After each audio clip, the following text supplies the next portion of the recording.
ಏನ್ ಟಿಪ್ಸ್ ಅನ್ನ ಕೊಡ್ಲಿಕ್ಕೆ ಇಷ್ಟಪಡ್ತೀರಾ?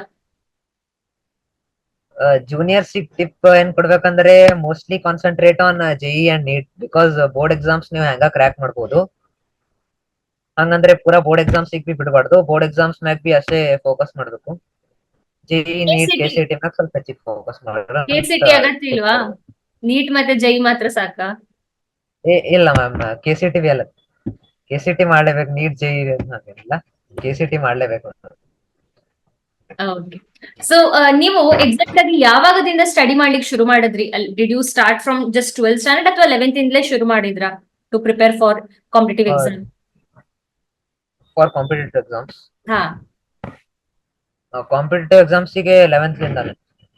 11th ಇಂದೇ ಶುರು ಮಾಡಿದಿರಾ ನೀವು? 11th ಲಿಂದ ಸ್ಟಾರ್ಟ್ ಮಾಡಿದೆ, ಅಂದ್ರೆ 11th ನಲ್ಲಿ ಅಷ್ಟು ಫೋಕಸ್ ಮಾಡಿ ಓದಿದಿಲ್ಲ, ಸ್ಟಾರ್ಟ್ ಮಾಡಿದಷ್ಟೇ. ಹ್ಮ್ ಹ್ಮ್ ಹ್ಮ್ ಅಂದ್ರೆ 12th ನಾಗೆ ಹೆಚ್ಚಿಗೆ ಫೋಕಸ್ ಮಾಡುವುದು. ಹ್ಮ್. ಈ 12th ಅಲ್ಲಿ ಅಂದ್ರೆ ಈ ಸೆಕೆಂಡ್ ಪಿ ಯು ಸಿ ಅಲ್ಲಿ ಆ ಟೈಮ್ ಅಲ್ಲಿ ನೀವು ಎಷ್ಟು ಗಂಟೆ ಓದ್ತಾ ಇದ್ರಿ? Specifically for second P U C ಅಂತ ಸಪರೇಟ್ ಆಗಿ ಎಷ್ಟು ಗಂಟೆ ಓದ್ತಾ ಇದ್ರಿ? For second PUC nearly 5-6 hours ಹಂಗೆ ಗೊತ್ತಿದೆ. ಓಕೆ. ಸಪರೇಟ್ ಆಗಿ did you give time for KCET JEE? Separate ಆಗಿ ಟೈಮ್ ಕೊಡ್ತಾ ಇದ್ರ? ಹಾ, ಕೆಸಿಟಿ ಸೆಲೆಕ್ ಒಂದು 2-3 ಅವರ್ಸ್ ಹಂಗೆ ಕೊಡ್ತಿದೆ.